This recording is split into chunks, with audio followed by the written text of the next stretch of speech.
প্রিয় দর্শক, আসসালামু আলাইকুম। যে যেখান থেকে দেখছেন সবাইকে প্রাণ ঢালা শুভেচ্ছা এবং অভিনন্দন। আমি জিয়াউদ্দিন ভুঁইয়া আছি আপনাদের সাথে।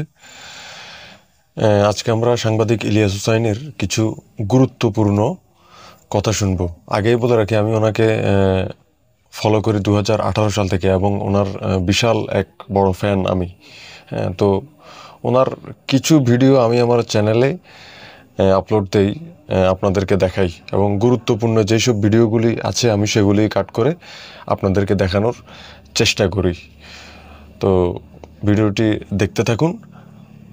আমরা ভিডিওটি শুরু করি। আসসালামু আলাইকুম। গতকালকের একটা ছবি সারা দেশের মানুষের ভেতরে নানান ধরনের প্রশ্ন, নানান ধরনের সন্দেহ, অভিযোগ, অনুযোগ, আর কি বলবো, অভিমান, অনেক কিছু তৈরি করেছে।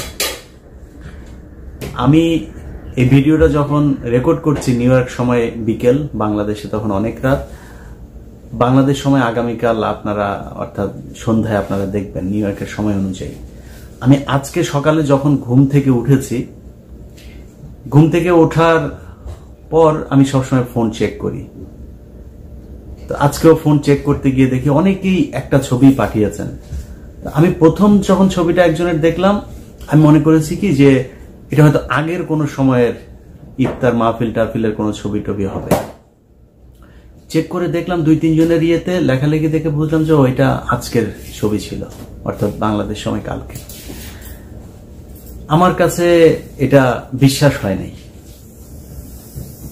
বিশ্বাস না হওয়ার পেছনে কয়েকটা কারণ আছে। আগে আমি এই ঘটনাটা, ছবিটা দেখার পরে সাথে সাথে আমি দেরি না করে সম্মানিত আমির মহোদয়, ওনাকে ফোন করলাম, জামায়াতে ইসলামের। তো মাননীয় আমিরকে আমি বললাম যে মাননীয় আমির, এই ছবিটা দেখলাম অনেকে ফেসবুকে পোস্ট করেছেন, তো এইটা আসলে কারণটা কি, এটা মানে কি হয়েছিল।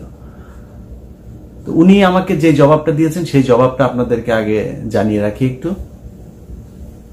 সেটা হচ্ছে, উনি বলেছেন ওনার সেখানে ওই জানাজার নামাজের ইমামতি করার কথা ছিল এবং তিনি সেখানে দাওয়াত পেয়ে তারপর গিয়েছেন।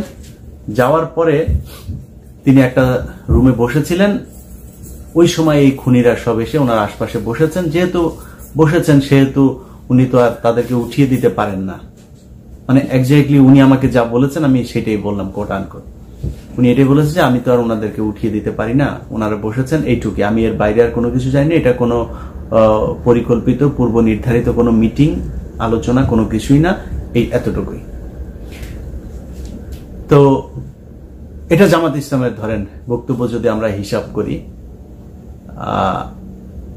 বাংলাদেশের মানুষ, আমরা যেহেতু মানুষের জন্য কথা বলি, আমাদের অনেক মানুষের সাথে কথা হয়, আমাদের আলোচনা মানুষ শোনেন, মানুষের কথাগুলো আমাদের বলা উচিত। আমি মনে করি জামায়াত ইসলামকে কিছু কথা, মানুষের যে কথাগুলো, আমি এরপর অনেকের সাথে আলোচনা হয়েছে, তাদের মধ্যে বেশিরভাগই জামাত ইসলামকে প্রচন্ড রেসপেক্ট করে, তাদেরকে ভালোবাসে, এমনকি তারা চায় জামাত ইসলাম রাষ্ট্রীয় ক্ষমতায় আসুক। কিন্তু এই ঘটনায় তারা কষ্ট পেয়েছেন। এর কয়েকটা কারণ আছে। প্রথম কারণটা যদি আপনাদেরকে বলি, খুব বেশি দিন হয় নাই বাংলাদেশে একটা গণহত্যা ঘটেছে। 2000-এর কাছাকাছি মানুষের জীবন।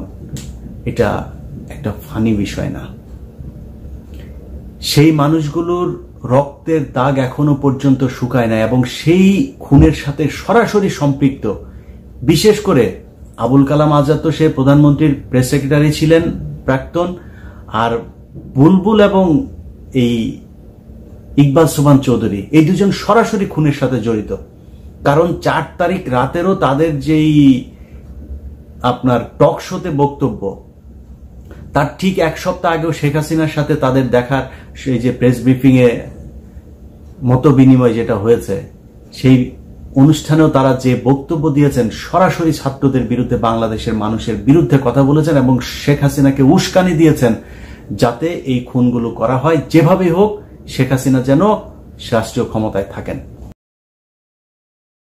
প্রিয় দর্শক, যারা এখনও চ্যানেলটি সাবস্ক্রাইব করেননি, চ্যানেলটি সাবস্ক্রাইব করুন এবং ভিডিওতে লাইক দিয়ে সাথেই থাকুন। আপনার মন্তব্য অবশ্যই কমেন্ট করে জানাবেন।